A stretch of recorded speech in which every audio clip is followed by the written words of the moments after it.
Good evening, ladies and gentlemen. Thank you very much for joining us tonight. My name is Stefania Palma. I am the Asia editor at The Banker magazine, which is a monthly publication of the Financial Times Group covering economics and finance. And welcome to our latest FT Engage event. The reason why we thought of doing this event is in light of Chinese New Year, which is just a few days away. We want to look at what the year ahead might hold for the Chinese economy. It will be a big year in terms of domestic dynamics. There's obviously a lot of economic challenges that need to be addressed, and also the 19th National Party Congress that's coming up. And obviously there's a potentially big source of external instability in the recently appointed US President Donald Trump.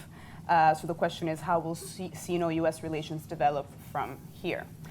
So to tackle this huge topic, I am joined by David Wilder, the China principal of FT Confidential Research. Also James King, the emerging markets editor of the Financial Times, and to his left, Martin Wolf, chief economics commentator at the FT. So if we could do a brief roundup, I guess, of 2016, I would say that 2016 was a very tough year for the Chinese economy. There was a stock market crash in the summer. The country had to also deal with the currency depreciating on the back of capital outflows, and the result of that, there's been a heavy drop in China's reserves to fight the currency's depreciation. However, China did meet its growth targets at 6.7% of GDP growth in 2016, and the stock market has somewhat stabilized. So what I would like to ask the panel to start with is, would you say China ended 2016 in a better shape than we thought it would? If I could David, if you want to start, I'll take that one. So just by way of brief introduction, if you don't know, FT Confidential Research is a research arm of the Financial Times. One of the things we do every month is we interview 1,000 Chinese households across the country, across city tiers, across income groups, and we interview 1,000 companies. These companies are freight companies, real estate companies, exporters, service companies, manufacturers, the whole gamut. And we try to use that data to build a picture of what's really happening on the ground away from the headlines. If you think back to a year ago, pretty much now, tonight, the outlook for China was decidedly dim. You know, we're just coming off the back of the stock market crash that Stefania mentioned. We had I think we can all agree, a fairly botched attempt to introduce currency reforms in August 2015, which helped exacerbate depreciation pressures and capital outflows. And by the time we got to the beginning of 2016, we had investors like Kyle Bass, for example, talking about the hard landing, the great China crash that was going to come and pull the global economy down with it. The fact is that didn't happen. Why didn't that happen? Well, our data showed that very much so. Conditions at the end of 2015 were looking pretty dire. Consumer sentiment was at a historic low, and we've been tracking this for over 5 years now. Companies were not willing to make the investments that they wanted to make because the outlook was so uncertain, because orders were shrinking, because profits were going. There was a massive loss of confidence in the Chinese economy. And by the time you got to around this time, 2016, it seemed quite clear that the government had had enough of the headlines, had had enough of the Kyle Basses. What followed was, in the first quarter, a record amount of new bank lending. In January alone, it was nearly $400 billion of net new lending.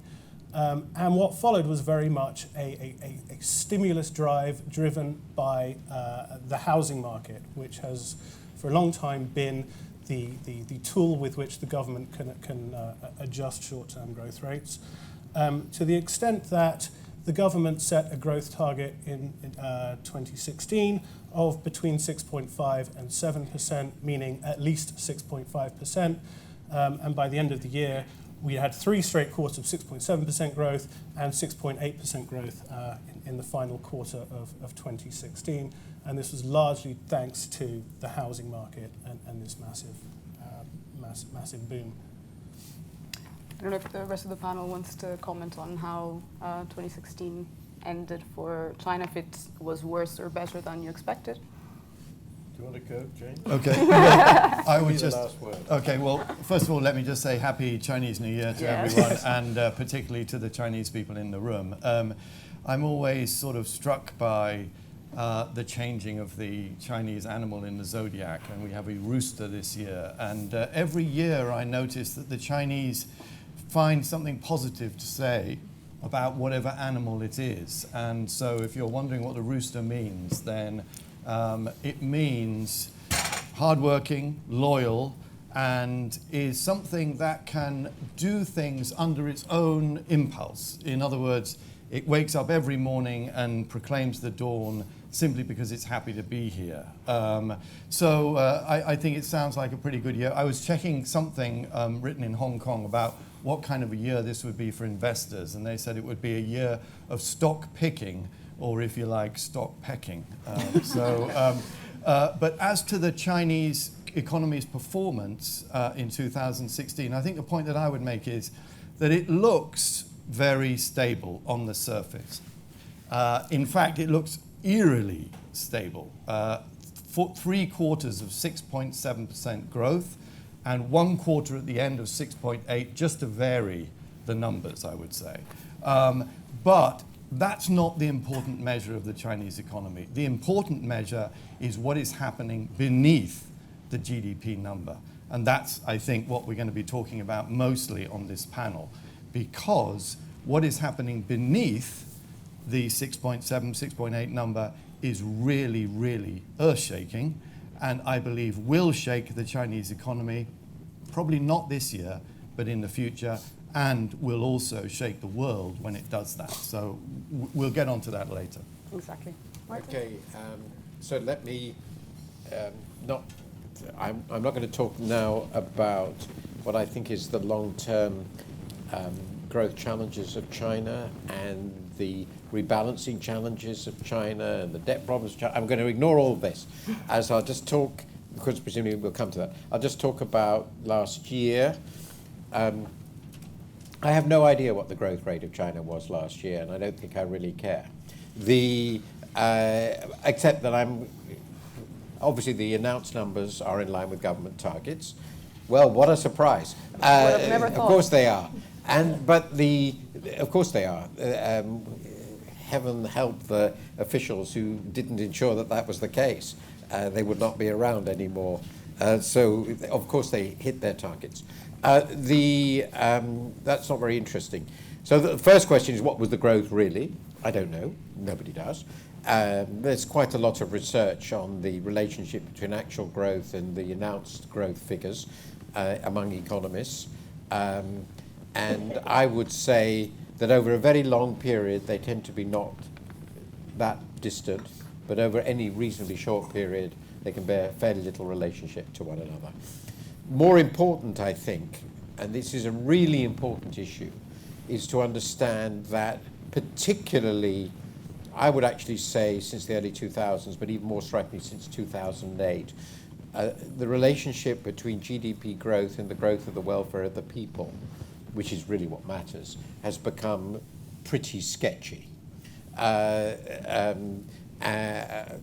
Probably doesn't mean anything. Or, no, that's unfair. Doesn't mean very much. So, and since ultimately GDP growth only matters because it contributes to the welfare of the people, piling up an enormous expansion in output which nobody actually wants or needs doesn't tell you anything very useful. So for 2 reasons, first, we don't know what the GDP growth really is, and if we did know, it probably wouldn't tell us very much about how well China is doing in terms of the welfare of its people. I tend to pay even less attention to GDP statistics than I did a long time ago. I felt actually for quite a long time that a less bad measure would just be to look at real consumption, but that's neither here nor there. In terms, the one other point I would make, which seems to me important, China has famously, it was after all said by the previous premier, an immensely unbalanced economy. Okay? Their ability to manage the to generate stability in terms of basic measures of employment and measured growth and so forth, in the context of that, is very, very impressive. But it's because they control all the levers, as has already been indicated. Unfortunately, we'll come to this, the price of that is, in certain very crucial respects, the imbalances keep getting worse. And I guess when we start digging underneath the surface and the numbers, as you have already mentioned, obviously the question of debt is a humongous one. Again, these are the official figures, or the figures we've managed to compile. The overall Chinese debt at the moment is around 2.5 times GDP. What is most worrying is not so much household debt, which is more or less in line with similar countries to China in terms of economic development, but mostly it's the corporate debt, which is around 170% of GDP. Yeah. And now this is not just a problem for corporates themselves, but also for the banks that obviously have lent to these corporates, especially if once you start having potential problems in companies servicing this debt. So when we do talk about corporate debt, how worrying is this picture? Is it enough to, in the short to medium term, potentially cause even a banking crisis? Could I just take a step back on that? Because I do think that this is the most important problem that China faces. There's a wonderful book called 1587, A Year of No Significance, which is written by a guy called Ray Huang in the 70s, actually. But I really, if you haven't read it, I really would recommend it. Because I feel that what's happening now in China is sort of from the top-down perspective of no significance. It all seems very stable, but I think what is actually happening is rather similar to what was happening in 1587, as described by Ray Huang, which is all of the weaknesses that led to the decline and finally the demise of the Ming dynasty in 1644 were percolating. And that is what is happening in China right now. It looks like it's a year of no significance, but in fact, it's the year of greatest significance. And the most significant thing that's happened in China in the last 5 years has been the expansion of money supply. Between 2007 and end of 2015, China accounted for 2/3 of the growth in money supply in the whole world. 2/3 of the growth in money supply in the whole world. And this was at a time when the Eurozone was engaged in quantitative easing, the US was engaged in quantitative easing, Japan was, okay? But China eclipsed them all. It didn't only eclipse them all, it blew them out of the water. It was printing more money faster than anyone by a very large margin. Now, China has more money circulating in its economy than the Eurozone and Japan put together, and just slightly less than the Eurozone and the US put together. China has a lot of form in this. Marco Polo, when he went to China in the 13th century, noted that the Chinese already had paper currency, and it was better than alchemy, because all they needed to do to create money was not turn base metals into gold, but just sign a piece of paper, and that was money. And they could use that to pay off their debts. The only problem was that they did this so much that inflation got out of control and the Yuan dynasty collapsed because of it. The Northern Song dynasty collapsed because of the same reason earlier. And the Communist Party came to power in China on the back of exactly the same problem of hyperinflation caused by irresponsible monetary policies of the KMT before it. So this really, really is key. And the problem that China has now is not only that debts are building up, but that these debts have become so voracious in the servicing that China's government has to keep the money tap open. It absolutely has to keep it open. And if you look at the amount of money that the Chinese government is still pumping into the economy, it really is very shocking. So I would say the biggest challenge that the Chinese economy has, and I don't say that it's not equal to this challenge, is how to, as it were, squash the debt load down while keeping the money tap open enough so as to prevent a rash of defaults and company bankruptcies, banks going under, and all of that. It's actually very similar to the problem that the United States faced in the aftermath of the financial crisis. So I think, to me, the problem is not the size of corporate debt. It's the amount of money sloshing through the economy, creating bubbles everywhere. In terms of, that is linked also definitely to the kind of role that the banks have in all of this, because in addition to the money supply question that you're talking about, the thing is that the corporates are obviously getting all of this lending through the banking sector. And again, we still are not really sure in terms of non-performing loans what kind of figure we are really looking at. Some people say it might be 5%, which is far higher than what China is saying. But nonetheless, credit growth keeps on increasing despite NPL starting to grow, to the point that even the biggest banks in the country, like ICBC, are starting to focus on retail instead of corporate banking, which is something completely unheard of. I would be really curious to know from the panel what you think the repercussion could be on the banks, because at the end of the day, they are the artery of the economy. All the economic plans and strategies that are carried out top-down go through the banking sector in China. Well, I think I'd add to that last year we sent our team of network researchers, who are researchers scattered across the country on the ground, taking the pulse of the economy, and we sent them to Zhejiang to gauge the health of the private sector down there. Zhejiang, for historical, for cultural reasons, is the heart of China's private economy.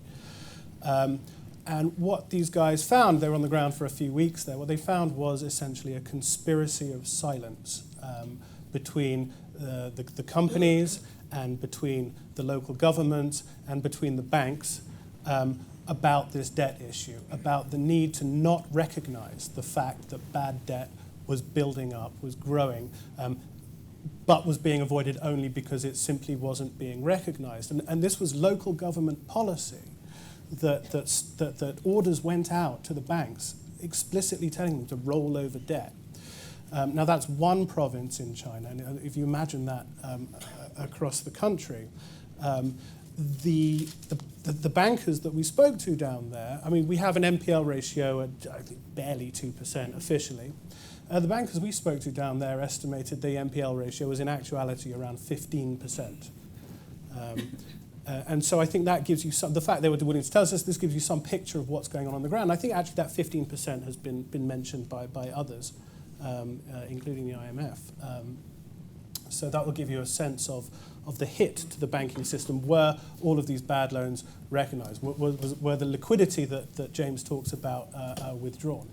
I think these are the problems you'd be seeing, and that, I guess, would be the banking crisis. Let me just take a few minutes, probably. So first of all, I wrote, I'm just going to give a reference, because it's easily available. I wrote a fairly long article, at least 6,000 or 7,000 words, on what I think the problem of the Chinese economy is, in a magazine called The American Interest about a year ago. So what I'm going to say is basically based on that analysis. I don't disagree with anything my distinguished colleagues have said, but I look at it in a slightly different way, which may be helpful or may be very confusing. But so, in response to what James said, Chinese money is created almost entirely as the counterpart, the liability side of credit creation. So they're two sides of the same coin. That's China has a standard highly leveraged banking system. There is a slight difference in that during the period of reserve accumulation, a lot of money was created as a byproduct of intervention in the foreign currency markets. But that has ceased to be the case. In fact, the foreign currency markets, as we've discussed already, I think, have become a form of money destruction, because the reserves are declining. So all money creation in the system, and the government is not a huge borrower directly from the banks. So essentially, it's a byproduct of the banks lending to the real economy, which is, as was already been pointed, overwhelmingly to the corporate sector. Interestingly, just as a little footnote, that makes the Chinese debt problems much more like those of the US in the 30s than of the developed countries now, because in the last crisis, nearly all the debt that had been created, virtually all, was created in the household sector and the financial sector, which is a different story. While China's debt ratios are now dominated by corporate borrowing, particularly corporate borrowing related to real estate, as far as I can see, but others might be more accurate on that. And that makes it rather like the US. Hyman Minsky, who's become a very famous name, started his work on debt and the destruction of debt in precisely this context. So if you read Hyman Minsky's work, you will find, interestingly, it's much more opposite, and I recommend it because I think he was a very brilliant man, to China today than it is to the West today in this respect. So what do I think the fundamental problem is? Let's go back to where China was in 2000 and understand how it got to the unbalanced, uncoordinated, and whatever else economy that Wen Jiabao was talking about. Back in 2000, I think China had quite a sensible economy. And I'm not going to go into the details of it, but essentially between 2000 and 2008, two things happened to China. The investment rate exploded and reached, according to their figures, about 42% of GDP from about 35, and the current account surplus exploded to 10% of GDP. So you had an economy that was notionally saving half of GDP. This is something that's never happened before in world history. It's absolutely incredible. The Chinese then hit, this is directly relevant. In that period, there was no debt explosion because what they were doing with their excess saving was accumulating claims on the rest of the world, and that was largely in the form of foreign currency reserves. Then they got hit by this massive global crisis. And so how did they deal with this? Well, we know how they dealt with it. They started, and they're still in the middle of this, a huge investment boom, additional investment boom, which was basically all related to real estate. And so the investment rate got close to 50% of GDP, and the additional investment was all funded by domestic credit creation. And the current account surplus disappeared because it was absorbed. Instead of accumulating, one way of thinking about it is instead of accumulating claims on Americans and others, they accumulated real estate. Okay, fine. This continued. But then they realized that actually, and this I think had already been true long before, the underlying return on investment was declining, and the real growth of the economy was nothing like what they hoped it would be, and they've accepted this. So the growth rate has gone down from about 10, 11% to about 6, let's say. So it's almost halved. So the investment rate has gone from what used to be about 35% of GDP to 50%, and the growth rate is halved. It is pretty simple to work out from this that there's a rather large amount of dud investment, a very large amount of dead investment. And my own guess, and this is rough and ready, there's probably about a third of the investment that they're doing has zero return. That still means they're doing lots of valuable investment, but that's quite a lot. It's about 15% of GDP. But they need this investment because if they stop it, demand collapses and they're in a depression. Investment is half of demand in this economy. There's never been an economy in which investment is half of demand. It's not quite half anymore. It's declining slowly. But if it's going to collapse, they have to get consumption up. And to do that, they have to change the whole structure of the economy. So they have to sustain investment. The only way they can sustain investment is to keep the credit expansion going. So the debt money expansion is a necessary byproduct of balancing the economy and stopping a recession. And in any given year, since it's a closed economy, and I'm not saying it will stop tomorrow or the day after, in every given year, it's a more or less closed economy. I mean, capital outflow is possible, and it is clearly happening. We concede that, but it is more or less, it is just about under control, though they can't lose reserves at this rate for another 4 or 5 years. They've got problematic. But they can manage this. They can expand the credit. The Chinese households have to accept the monetary assets. The returns have to be dreadful, because if they charge market interest rate, true market interest rates, obviously they'd have a debt collapse. But they're on a terrible treadmill. So the question then arises, how long can you stay on this treadmill, and what happens if you stop? And I'm going to say very briefly, I think they can stay on this treadmill for quite a long time. Second, they can manage the treadmill in terms of a true financial crisis, but it will be very difficult if they keep doing this for 5 years, and impossible if they keep doing it for 10, to avoid something that will look like really serious inflation. It's the way out for them. And they know this. Now, can they manage that transition from the current structure of the economy to a more manageable structure of the economy, less debt dependent and less investment dependent, without causing a crisis on the way? I think that is incomparably the biggest question confronting China, and I'm skeptical. I'm not saying it's impossible. You can think of theoretical ways of doing it, but so far they're moving in this direction, but very, very, very slowly. And I think it's the best way, this is to me anyway, the best way of thinking about the challenges they now confront. In essentially, you could think of it in a very simple way. If their underlying trend growth is, say, 5%, you can't productively invest 50% of GDP. Most of that's wasted, and therefore the credit that is being created to support that investment, most of that has to be bad. And the question is, in a way, what we're asking is, how do you recognize the losses in the end?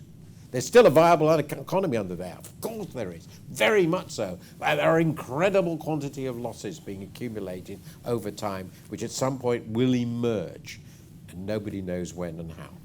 You say China's like it's on a treadmill. It reminds me of a Chinese phrase about the Chinese economy being like an elephant on a bicycle. The elephant needs to keep pedaling fast, otherwise the bicycle will slow and wobble and fall over, and then the ground will shake.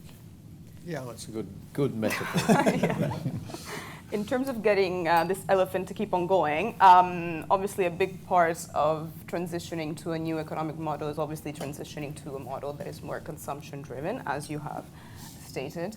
In terms of trying to boost consumption in an economy that is slowing and that is struggling to move towards the services sector, how do you go about that? How successful do you think policymakers will be? I guess, David, you do map consumer sentiment. I don't know if you want to add to that. Well, I will say that going back to the end of 2015, when all of our indexes were on the floor, basically, our consumer index was on the floor as well. Why was that? Because the decline in the traditional growth drivers of China was dragging down the consumer sector with it. This idea that somehow there could be this magical decoupling, and that the traditional drivers such as real estate and the associated industries around it could decouple from the consumer side was proved to be a fallacy. And I think that's one of the reasons why the government turned to the real estate sector. And opened the taps there to get it going again. You mentioned before about retail banking. Mm-hmm. One of the striking things in our survey this year, as the government has tried to control the real estate sector by controlling the minimum down payments that households have to put down to buy an apartment. Once things were getting out of hand, it went from 20% to 30% in cities like Shanghai and Beijing. And the government thought this was how they would control credit to the household sector, which does have a relatively low share of debt as a percentage of GDP, certainly for China, certainly by Korean standards, which is the highest in Asia. So the government thought they were successfully managing this process by adjusting these down payments and instructing the banks likewise. But we do a monthly survey of underground lenders. And these guys are the equivalent, I guess, of loan sharks or the adverts on Channel 5 in the afternoon offering extortionate interest rates. So these guys stepped into the breach once these down payments started rising, and they started funneling money to the consumer sector. So I guess going back to your original point, the government talks about raising consumption. The government is actively and explicitly encouraging the household sector to take on more debt. But what we've seen is that the household sector is very much reliant on these traditional growth drivers, and the government talks about nurturing new drivers of the economy, and so far we haven't seen much success. Can I just add a little bit on, because it follows on just a sort of development of the way I think of this structurally. Chinese household income as disposable income as a share of GDP is pretty low, and for a long period it fell from 2000 to about, the figures are not clear, but probably 2014 or so, and it fell a long way. The statistics aren't certain, but well below 60%, below 60%. More recent figures I think it was close to that. And Chinese households save a lot, about a third of their disposable income, is my memory, maybe 30%. So if you want consumption to grow faster than GDP, which is what is needed for the consumption share to be a bigger source of demand, then one of two things has to happen. It's logical. One, Chinese households will save less as a share of their income. Well, I think good luck with that. I mean, if you think about Chinese households are now facing very uncertain times, which is pretty obvious. We haven't discussed some of the uncertainties, but it's pretty obvious they do. Particularly more prosperous households, pretty obvious. Anti-corruption campaigns, God knows what's going to happen, the trade wars, and so forth. And they still don't have much of a social safety net, and the quality of the financial assets they can legally acquire is very, very poor. We've already been discussing that. So they continue to have very, very powerful reasons for saving a lot. I think the chances of a massive decline in household savings rates are very small. So, I mean, some decline might be possible, but the frugality of the Chinese household is likely to remain, which is not out of line with other Asian societies. And the second possibility is that consumption, household disposable income grows much faster than GDP.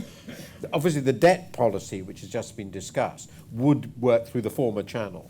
And I think that my hypothesis is that it won't work. It's not going to turn Chinese people into American or British consumers very quickly. That's a guess. James might have a different view, but that's my view. The second thing is, what happens is forget household disposable income to grow faster than GDP, which means that government income and corporate income profits have to decline relative to GDP, or grow more slowly than GDP. And that would be a very good way of raising consumption, but it has a small problem, which is pretty obvious. If profit starts falling as a share of GDP, that probably means, given the immensely high capital investments going on, that returns on capital are collapsing. And if returns on capital are collapsing, and businesses can all see this, unless you do something really crazy, investment is going to collapse. So the worry you have is that the machine for generating faster consumption growth will work more slowly than the decline in investment. And it's because of that underlying tendency, in my view, that every time the economy, they start proceeding with the adjustment that I've just described, they suddenly find the economy is collapsing and they have to go back to the credit boom, which works through the real estate sector. They are caught on this treadmill because it's the only way to keep the investment part going, because they can't make the shift from the other sources, the other recipients of income to households quickly enough and stably enough to offset the weakness of investment that will follow. The essential problem is, in my view, to put it very crudely, consumption cannot grow fast enough to offset the natural tendency for investment to fall from its present incredibly high rate under any normal economic process. Since they can't do that, what they end up doing is going back to the one thing they know how to do in difficulties, which is to generate more investment through credit growth, and much of that investment, I think, not all by any means, but much of it has very, very low returns, if even positive returns, in which case they're just wasting resources. So I just want to, I very much agree that the Chinese economy is imbalanced and they have this over-reliance on investment. But I want to say some things about the Chinese consumer which are from the other side of the ledger, much more positive. Because I've actually been wrestling the last couple of weeks, and I don't have a conclusion because the numbers are very difficult to get hold of. But it seems possible that in 2016, the Chinese economy overtook the US as the biggest consumer economy in the world. Right? It's not that the numbers are really devilish because there's all kinds of things in the Chinese numbers that are not in the US numbers, etc. But even the fact that I've been scratching away at this coal face, and according to some external consultants, this has happened, and according to others, such as McKinsey, it hasn't. But even the fact that we're talking about it is, in my view, absolutely incredible. So although I agree that the Chinese economy is imbalanced and a lot of the consumer activity does flow from all of this debt and the money that's being created and the overinvestment and all of that, nevertheless, we have an extraordinary growth of consumer activity in China. We can see it. My daughter worked in Vista Village as a shop assistant this summer, and she used to come home with stories about this every day. 120 million Chinese tourists traveled abroad last year. On average, and I know David's done a lot of work on this, I think they spend much more while they're abroad than any other country's tourists. We are seeing an absolutely world-changing unleashing of consumer energy in China. The other side of it I'd like to point to, which is very little mentioned in any investment bank report or consultancy or even in the FT, is what's happening in rural China. This is really important. 960 million people live in rural China, so that's more than 3 times Brazil. They are moving and have been moving for about a decade from really a subsistence lifestyle to a basic level of consumer activity. So they have disposable income and they are buying things. This you can see in the numbers. Every year, the rural retail sales growth exceeds urban retail sales growth by at least 2 or 3 percentage points. It's not bigger in absolute size, but it is growing faster. If you go to a Chinese village, I mean, we used to go every weekend when I lived in China to a little cottage that we rented in a village nearby Beijing. And the difference of that village now compared to when we first used to go there in the year 2000 is really night and day. And I think this type of description probably tells the whole story more eloquently than the numbers. In the year 2000, this village had 1 shop. There was a bag of peanuts being sold on the counter and a bag of nails and a couple of hammers. That was it. Now it's got the following: a wedding parlor where you can go and have your photograph taken if you're going to get married, 2 restaurants, a low-grade chain of supermarket, a guy doing recycled plastic and stuff like that, somebody fixing cars, somebody fixing agricultural machinery. And the pièce de résistance is a ski slope. They've turned the hill, which is about 16 meters in height, I mean obviously it's longer in length, into a ski slope. And you now have all sorts of people going down there in skis, but the best thing is rubber rings, a tractor inner tires. And they ice this slope, and you absolutely hurtle down. Have you and I have to, James? dead right. I mean, my kids absolutely loved it. And so this is what's happening in what's called a village in China. Totally, totally different from 10 years ago, 15 years ago. Now that we're talking about sort of the rural-urban divide or different growth paths, when we do talk about real estate, it is also true, though, that there is a growing and very strong dichotomy between what is happening in Beijing, Shanghai, and the second-tier cities. In the second-tier cities, there is a case of overbuilding in many cases, whereas in Beijing, Shanghai, they have to deal with overheating of the market. I mean, when it does, obviously the urban, the rural areas are growing very fast. But do you think that is under the real estate angle, they're growing in a healthy and sustainable way? And how can they tackle such two different trends at the same time? Could I just say something briefly about that on the rural thing? As Martin's already mentioned, and David also, real estate has been one of the key drivers of the Chinese economy. Really, since 1998, I happened to be there at the press conference when Zhu Rongji announced that that China was going to privatize the urban housing stock. But rural China has not been privatized. In other words, you cannot sell rural property. It's illegal. But it is beginning to happen. And as I just mentioned, there's 960 million people living there. There's a lot of houses. So if you go to the south of China, particularly in Guangdong province, you'll find, in a kind of black market way, people buying and selling farmsteads. In Chinese, they're called jiaijidi. You've got your farmhouse and about an acre of land around it. These are now being traded back and forth. This, effectively, is the monetization of a huge inert asset, which is rural real estate in China. This has the capacity to drive the Chinese economy forward by increasing the asset values of the country to offset a lot of the debt problems that we've just been talking about. I believe that rural real estate will become a legal monetized asset within the next 5 years or so. And I think that will have very major impacts on rural China, rural spending, consumer spending in China, and, therefore, the Chinese economy more broadly. In terms of, Martin, you mentioned some of the, risks faced by the Chinese consumer, maybe some of the reasons why they won't necessarily stop saving anytime soon. You mentioned the social safety nets. I think that is very much linked to what is happening at a demographic level in the country.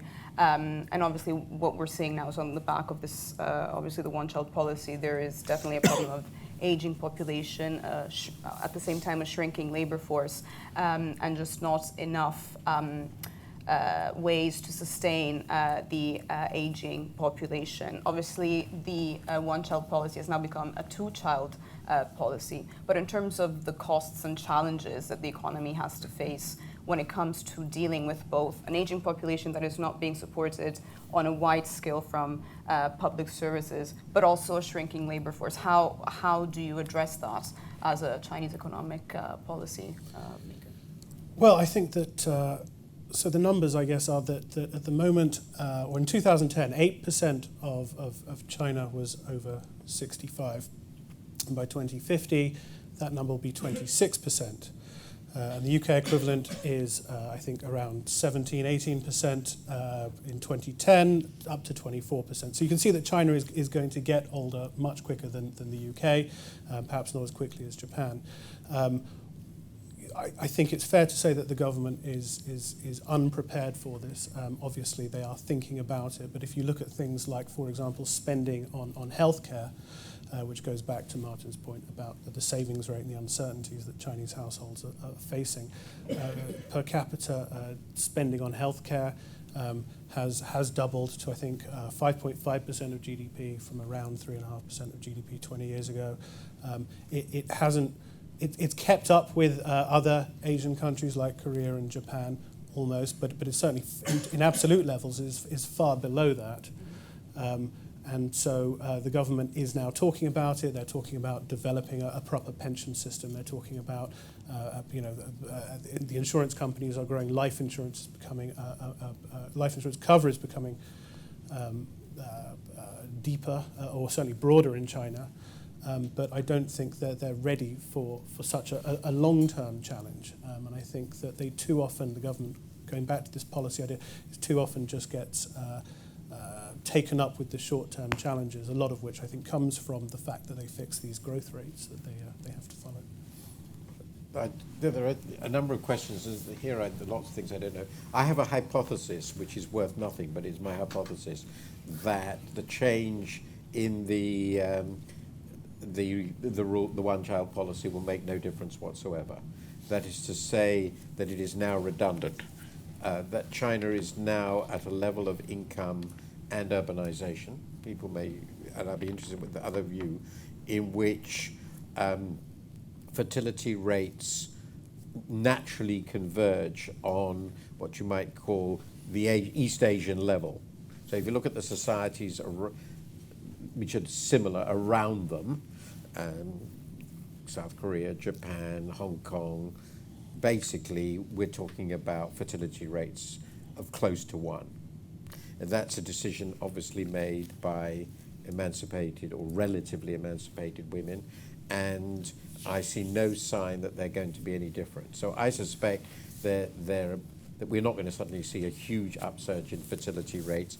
Now, the fact that China still has a large rural population might change that, but that's my guess. So they're sort of stuck with this, and that means that population will actually age very quickly, and also labour forces will continue to decline. Accumulating savings, if you've got already a large amount of redundant investment, excess investment doesn't help you very much. What are you claiming? The obvious thing for China to do to improve its net asset position in this world that I've described is to accumulate claims on the rest of the world, become a really big capital exporter. And I have this sort of nice game. James has put forward a proposition which I find very difficult to accept, doesn't fit my numbers in my head, that consumption in China is now bigger than in the US. I don't care about that. It's not important. What is certain is that savings in China is roughly double US. Okay? In fact, China saved more or less as much as Europe and America together. So if they wanted to accumulate claim, this is quite an important part of this thinking about this future. One way they could do this, if they decide they're investing too much at home, maybe they should invest just 35% of GDP, and they're saving 50%, and that will continue for a while. Aging will get in the way. Then it follows, just logically, that their current account surplus has to be 15% of GDP, which, just to put it in round numbers, is about 2 trillion. And I think you can safely say that the rest of the world is not going to allow China to accumulate net claims every year of 2 trillion on via this current account surplus. So China is too big to go the foreign asset accumulation route to solve this. Is very important to solve this asset position. So it has to be domestic assets, it has to be domestic high quality assets, but since they're already investing about as much as can possibly make sense, investing more doesn't make sense. In fact, they should be investing less. And when you work through this, it turns out that given their fertility structure, and I'm just underlining what's just been said before, they have a very, very large problem to which the only solutions are partial. They can't immigrate, they can't. Again, it's far too big to solve their problem through immigration. Pretty obvious. I should have mentioned that, but it's obvious.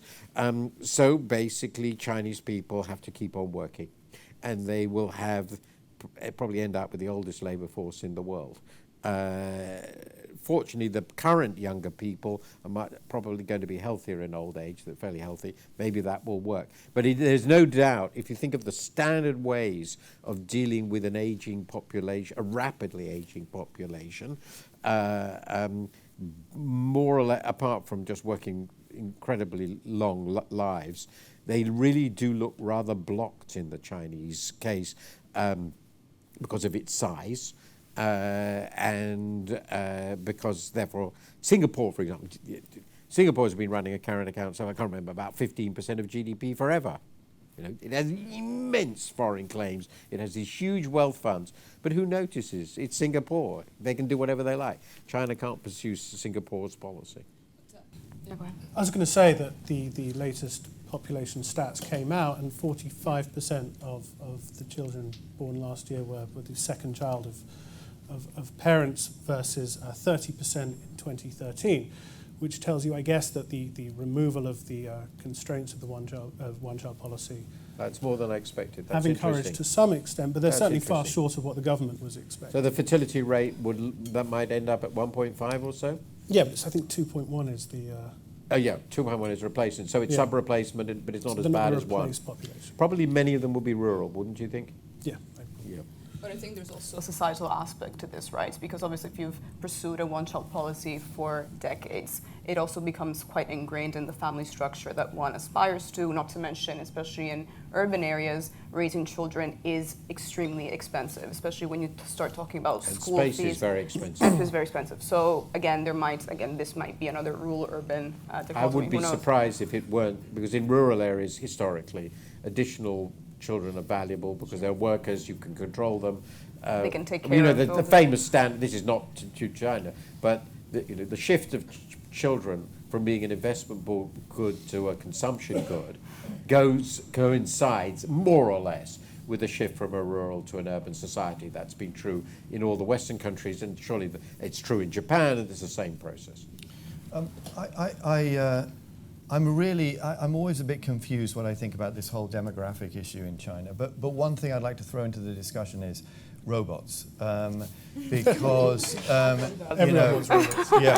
because China's currently the biggest robot installer in the world. It's installing about 150,000. We're talking about industrial robots, not little things that serve you your coffee in the morning. 150,000 a year. But China's robot intensity is still far, far lower. It's about 1/10 of the leading countries, which is South Korea and Japan.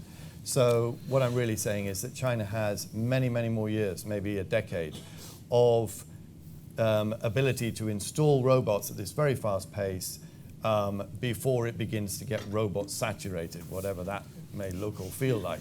But The question is who gets the income? Right, okay, so this is the other key point. What is the return from robots, and how do you distribute the return from robots? 10 years ago, it took an average of 8 years for a Chinese robot installed on a production line to earn its keep, in other words, to pay for itself. Now, according to Goldman Sachs, it takes about 1 year, 1.3 years, according to their research. So that's the reason why the Chinese factories are installing these things so quickly. Then the question is, how do you distribute the returns from robots? At the moment, you just put them in the factory and the factory boss gets the money or the shareholders get the money.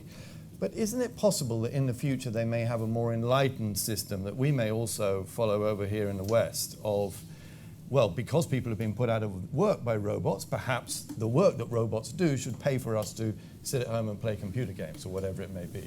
I don't know, but I just want to throw that one into the mix, because I sometimes think that the demographic doom and gloom that everyone talks about with China is a bit overdone.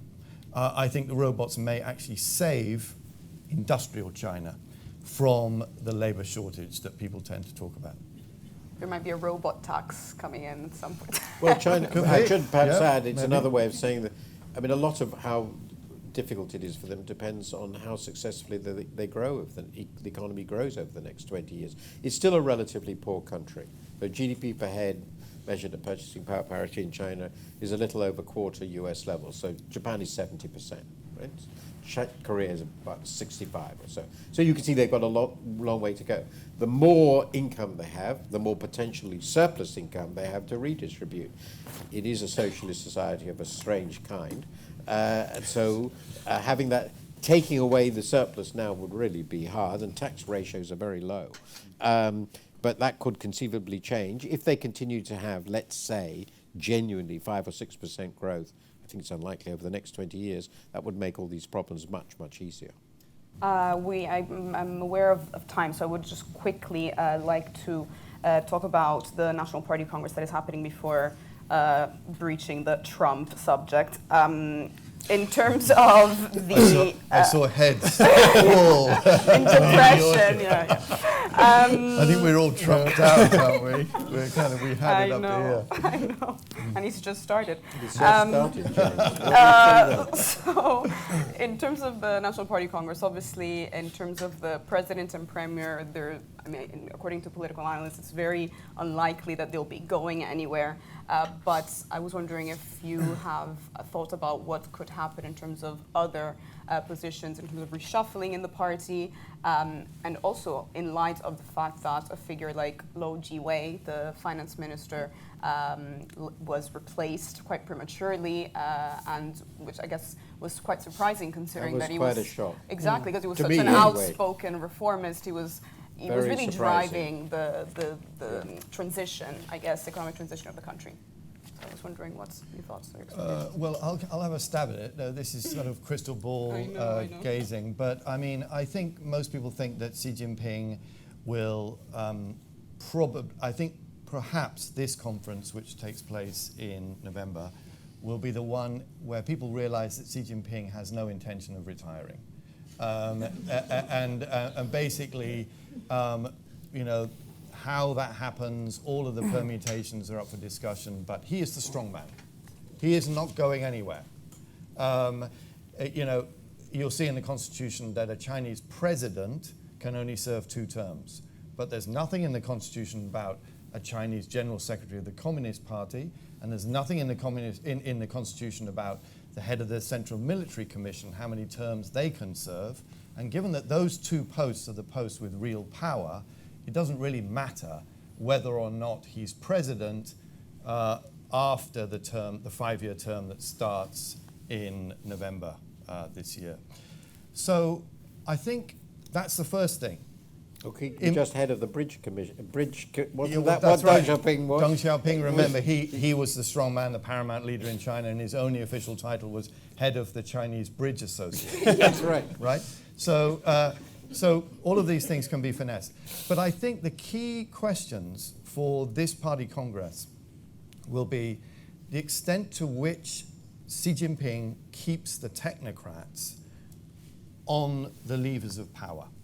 And therefore, I think the most important question is whether or not Wang Qishan, who is currently part of the standing committee of the Politburo, so the top 7 guys, and he has the anti-corruption portfolio. The question is whether or not Wang Qishan retires or not. In terms of age, he should retire. But what we hear in Beijing and other sources is that it's quite possible that Wang Qishan will be appointed premier to take hold of the economic issues that we've just been describing, the problems. And this would, in my subjective view, would be a highly desirable move, because Wang Qishan really understands the financial sector. He set up China's first investment bank. He's done a lot of years in the financial industry. If anyone can tackle China's debt problem, it is him, in my view. The other thing I think we should look at is whether or not there is going to be some kind of succession planning. So the names here are Hu Chunhua. He is currently governor of, governor of Heilongjiang. Is it Heilongjiang? Okay. Guangdong? Okay. Thank you. Guangdong it is, yeah. Sun Zhengcai, who is currently party secretary in Chongqing, and another guy, Chen Wan'er, who is currently party secretary in Guizhou. So if those 3 guys make it into the top 7 or the top 9 in the Politburo, then I think we can deduce that Xi Jinping is thinking about some kind of eventual transition of power. Because those are the 3 guys that people talk about to be the eventual leader after Xi Jinping departs the stage. So I'd be looking at Wang Qishan, number 1, and those 3 guys, what happens to them, number 2, for clues as to the thinking of the big guy. But the big guy is really going to be the big story. I think China's going to be more, I don't want to overstate this, but it's going to be more Putin-esque.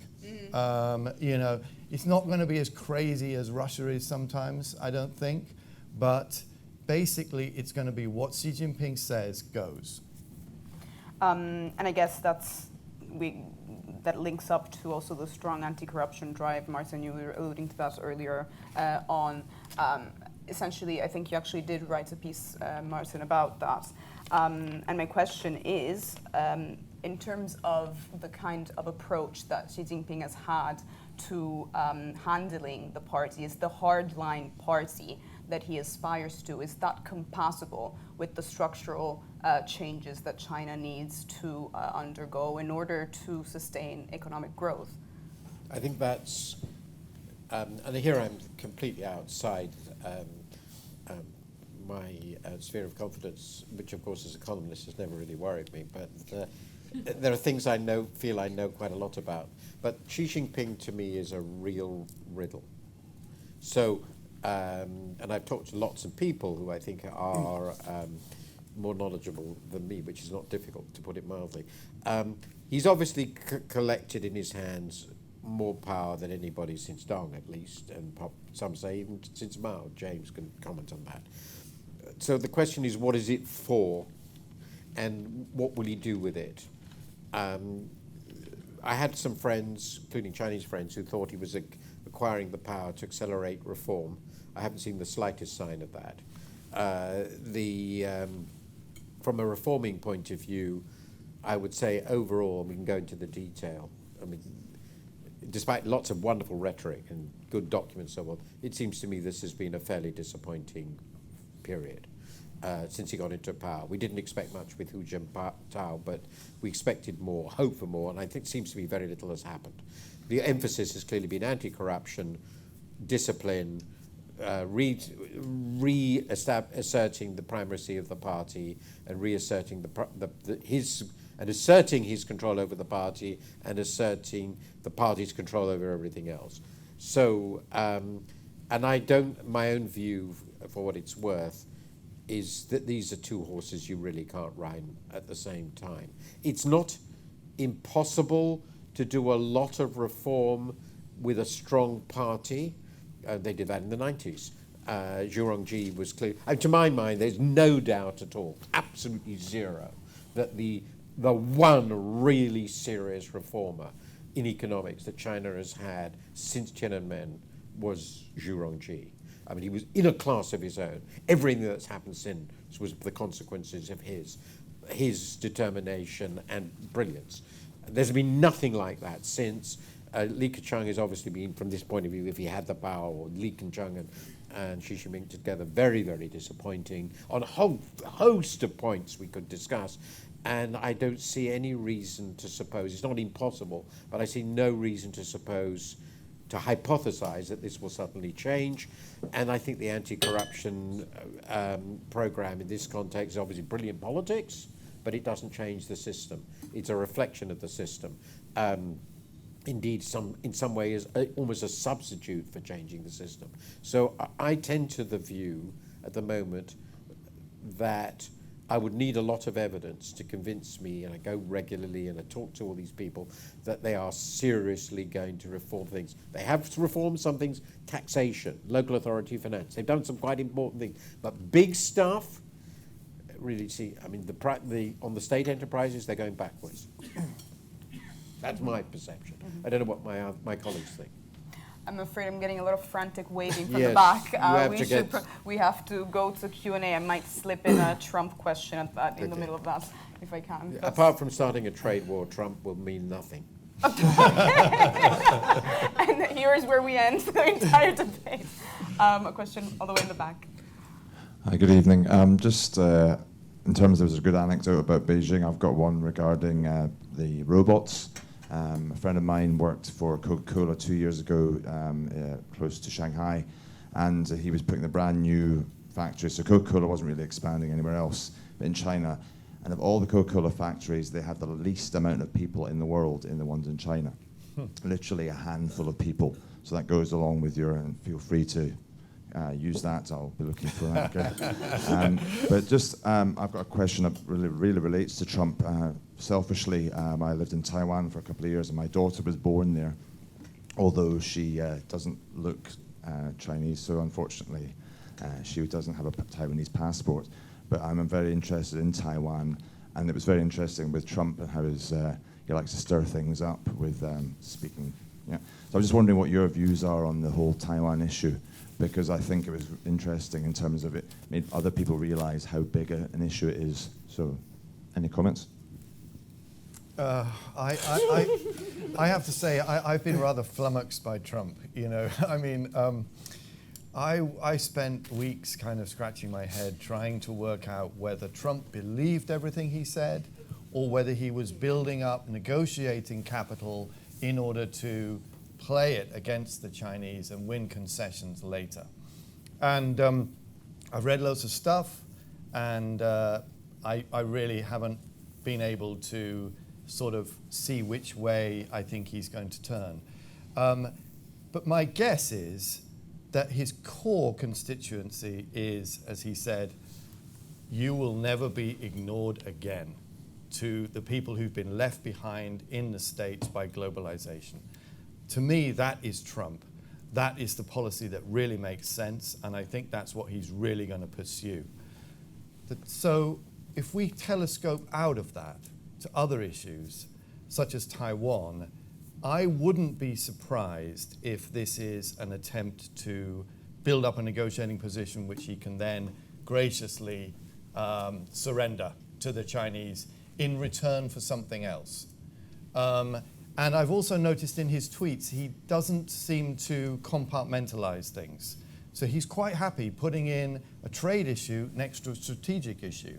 In the tweets, he can say, well, I'm not sure if we agree with the one China policy. Oh, and by the way, you guys have been juking us on trade. And it's like, to me, it's sort of like left brain, right brain, what's going on here? But I think that is the way he sees the world. So my very, very tentative answer to your question would be, I don't think he's serious about Taiwan. I don't think he would really risk a war with China by jettisoning the one China policy and showing a much stronger diplomatic relationship with Taiwan. But I could be wrong. I just add one thing on, because I have thought a lot, I've just written a column on Trump's trade policy, which doesn't go into this. But the interesting, I agree completely, that it looks like leverage in a negotiation. The interesting question, which is the central question, is what sort of trade deal with China does Mr. Trump want? And this is a thought I had after I finished my column today, but it might be a relevant thought. On a trade. He brought in Lighthizer, okay? And a lot of these people were involved in Reagan's trade policies. I was following trade policy very closely back in the Middle Ages. That was in the early 80s. And that was the most protectionist period in US trade policy before now. And the trade policy then was directed at Japan. And to get around the problem that most of the things they wanted to do were GATT illegal, as it was then GATT, not WTO, they constructed with Japan a whole slew of voluntary, quote-unquote, voluntary export restraints, covering most of the effective sectors of Japan. And they were policed by the Japanese, and since there was large quota rent associated with this, the Japanese producers were quite happy with this. This all subsequently disappeared in the Uruguay round. I won't go into all that history. Very important. But having Lighthizer there who did these deals, reading Navarro today, who's his trade strategy advisor, that would seem quite satisfactory. He can go to the Chinese people and say, the Chinese have agreed to limit the volume of their exports of everything to X, Y, Z.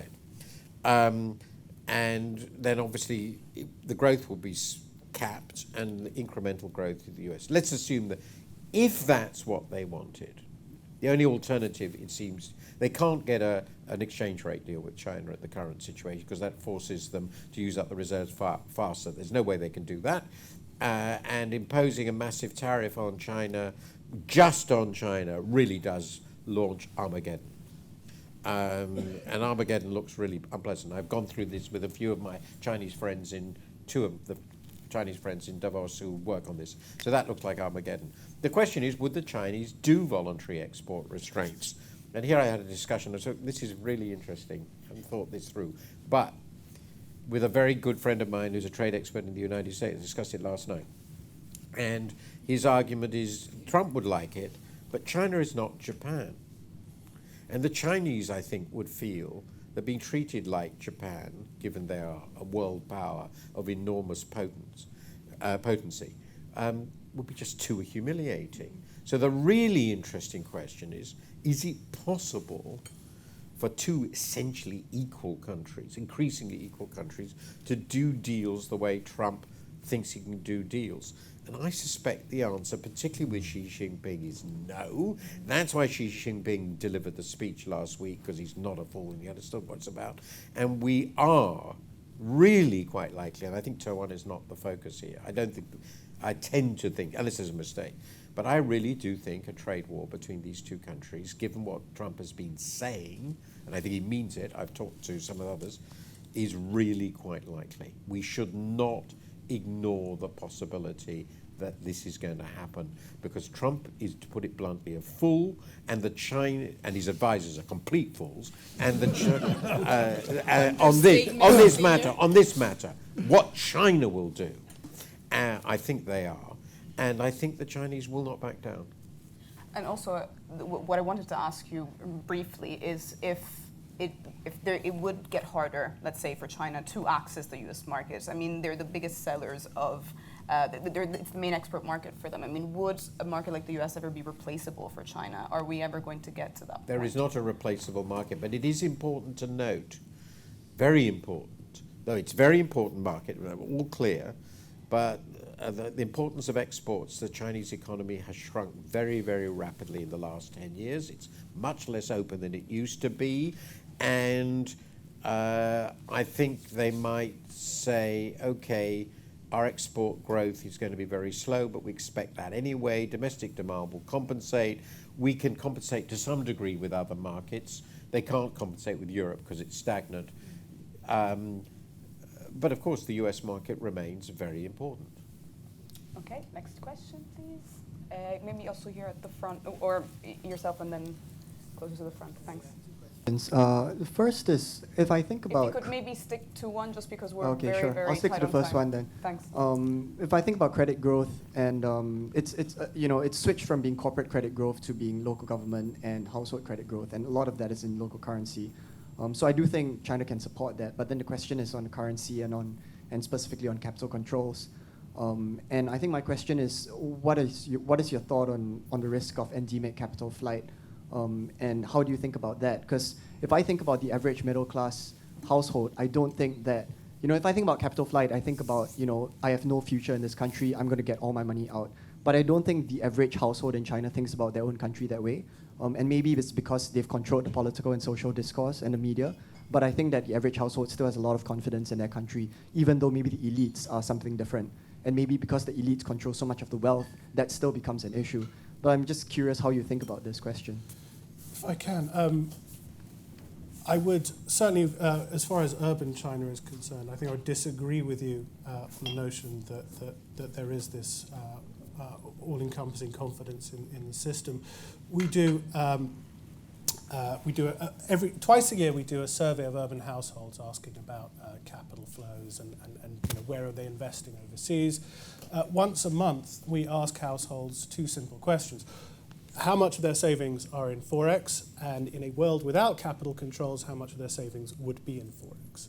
And what we found over the past year is that the percentage of Chinese households who would have their savings in Forex, if there were no capital controls, has risen from under 40%, well under 40%, to well over, to nearly 60%.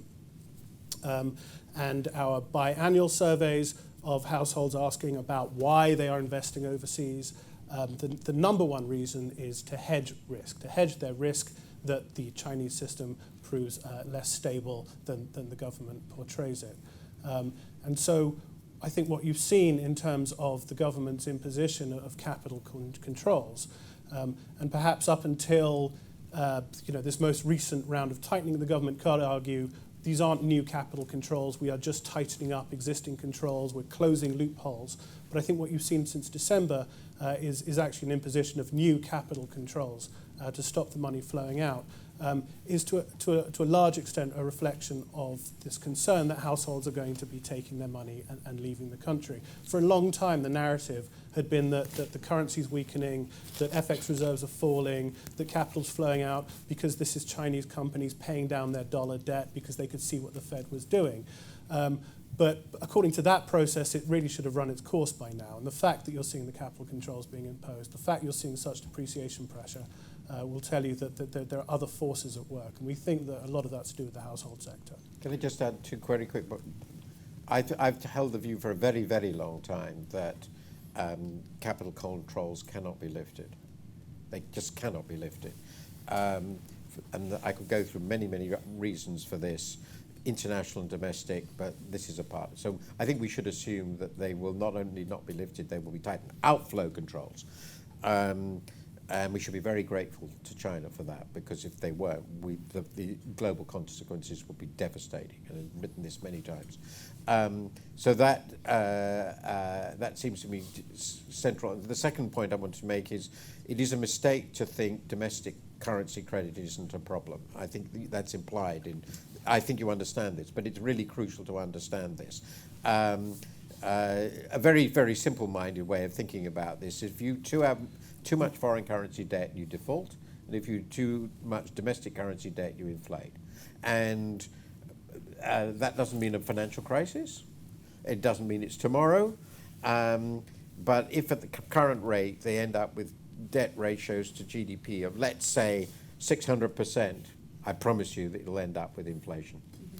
Could I just mention one quick thing on that? I agree with you. I think that the capital controls will stay in place, and I think the Chinese government will tighten them. And I think that, and I am in the minority here, the renminbi will be fairly stable this year because the Chinese government will win the war against all of the appetite that David describes to take your money abroad. Yeah. But, and I think this is the key point, the cost of this will be very high. We've just seen a new rule in Beijing, well, all over China, that banks, if they're going to bring in $100, they need, well, if they're going to take out $100 from China, they need to bring in $100. And the rule in Beijing is, if you take out 80, you need to bring in 100. So this is causing, and it's just happened. I mean, we had the story on Monday. What are we today? Tuesday. So it's just happened. But the corporates in China that we've been talking to are really, really hurting because they can't get their money out.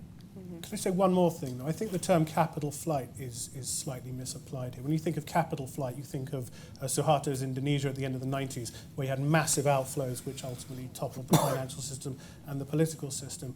In China, this is very much more about people real estate in China is notoriously expensive, certainly in the first-tier cities.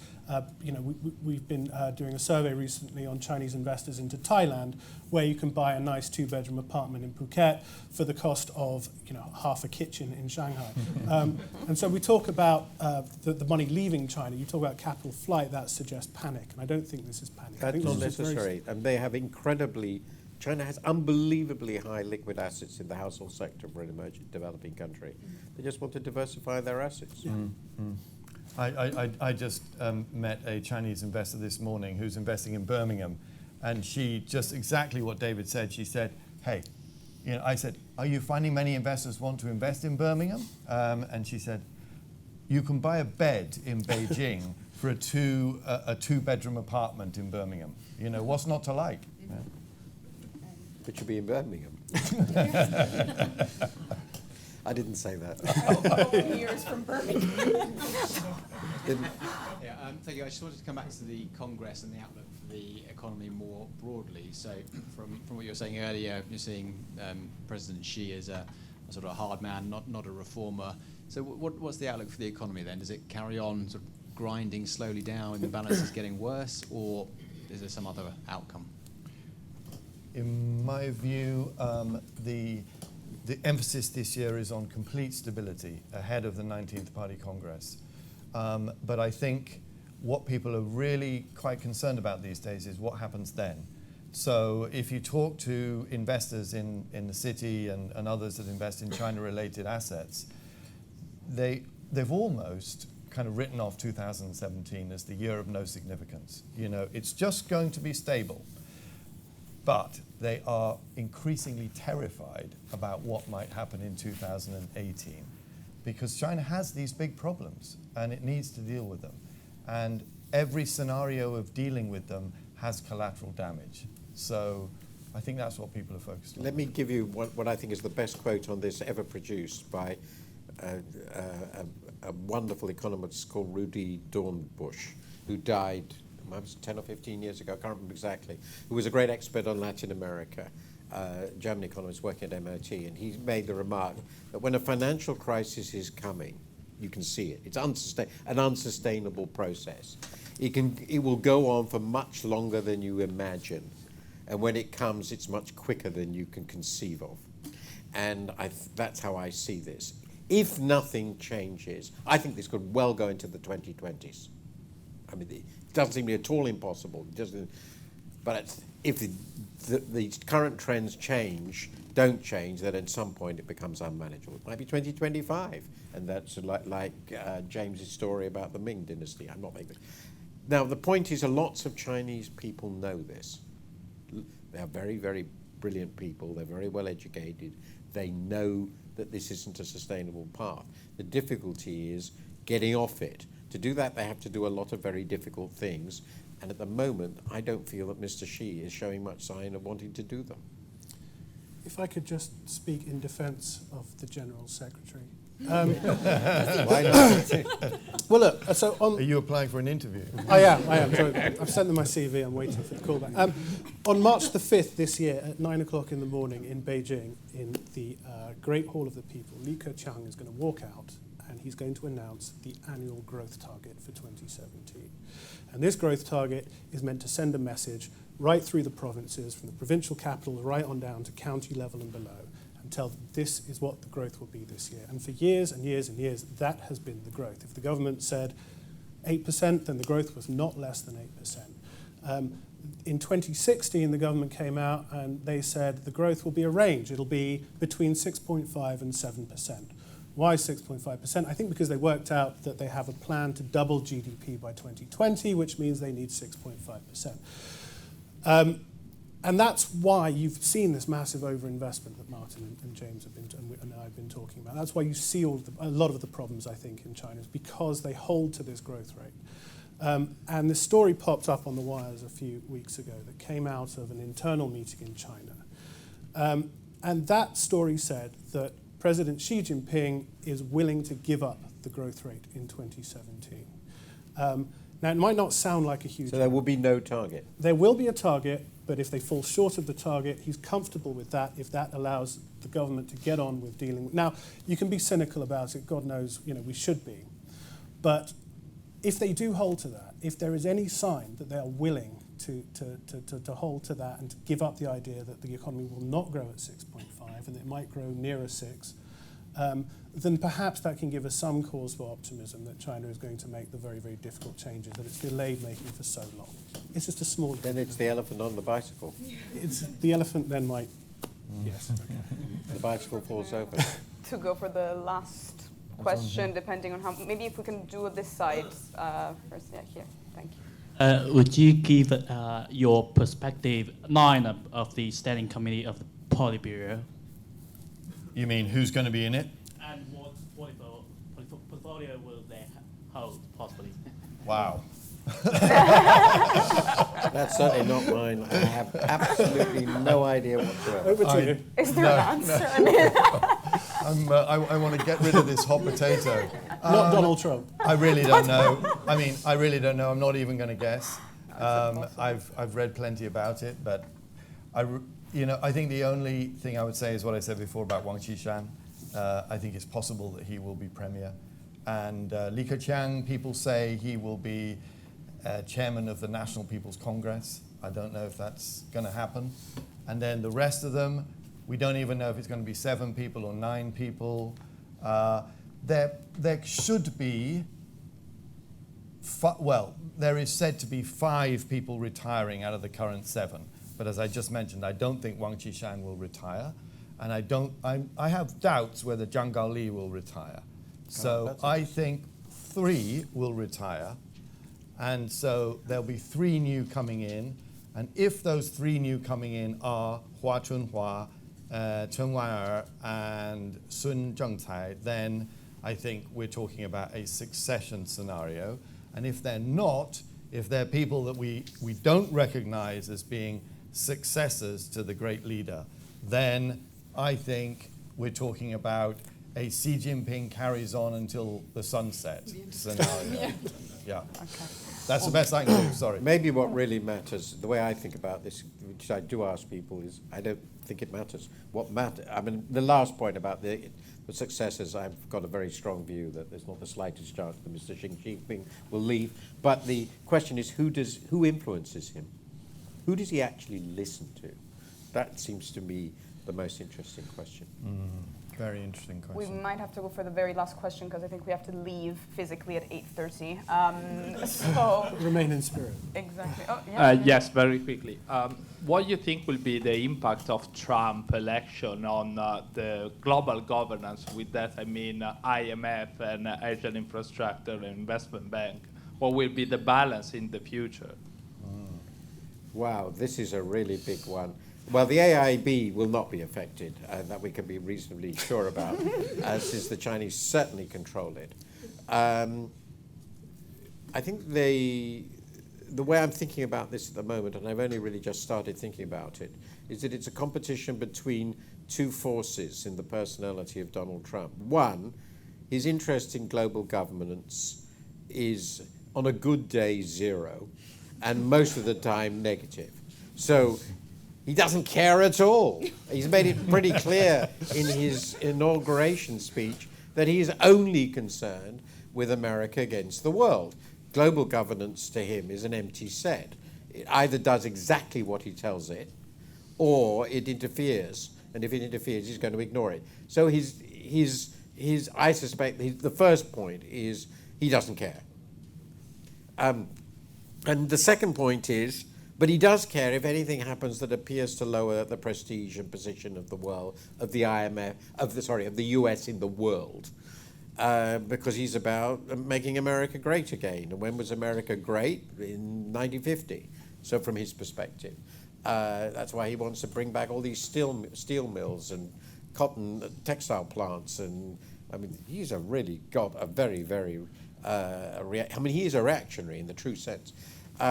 So what do you do if you don't care about global governance, but you want to make sure that American prestige is not lowered? I think the answer is you do nothing. Near about. You make sure they don't do anything. You squash them if they ever suggest anything that might embarrass you, criticize you. You do everything you can to get rid of leaders of these institutions who might be difficult. And if the Chinese come along and say they want something, further enhancement of their position in any way, he says, okay, and what are you going to give me for that? Something very big.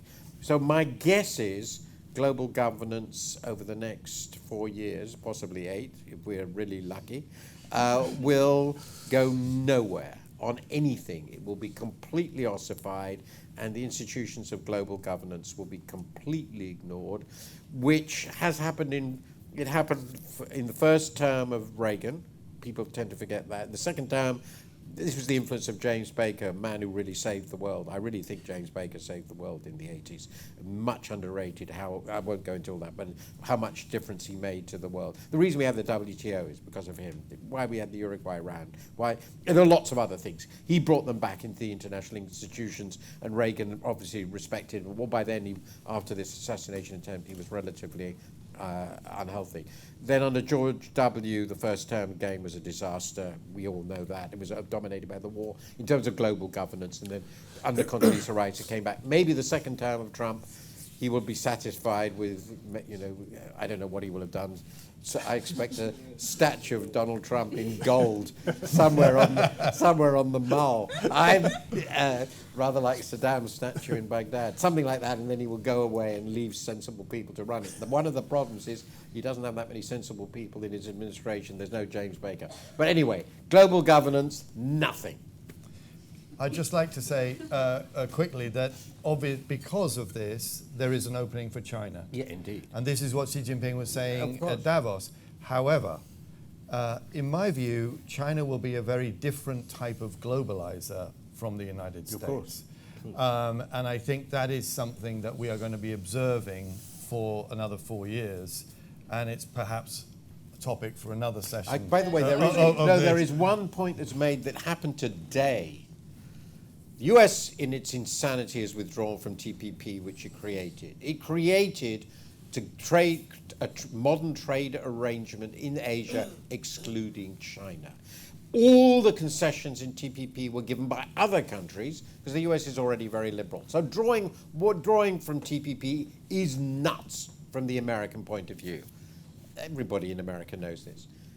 Today, I was told, I haven't read the story, the Australians have suggested to the Chinese maybe they'd like to join TPP. This is not a joke. It's a perfectly plausible, I mean, difficult. They would give it as a long-term proposition, but if the Chinese are sensible, and I'm sure they will say, we're very interested in that proposition because instantaneously, they're right at the center of the whole Asian trade thing. Now, it won't be the same as the American. There will be adjustments, of course, but that's quite a big deal. And at the same time, they've got their own regional trade agreement that they're negotiating, the RECP, which excludes the States, but includes Japan and India, interestingly. So, you know, I think... US is granting Asia to China.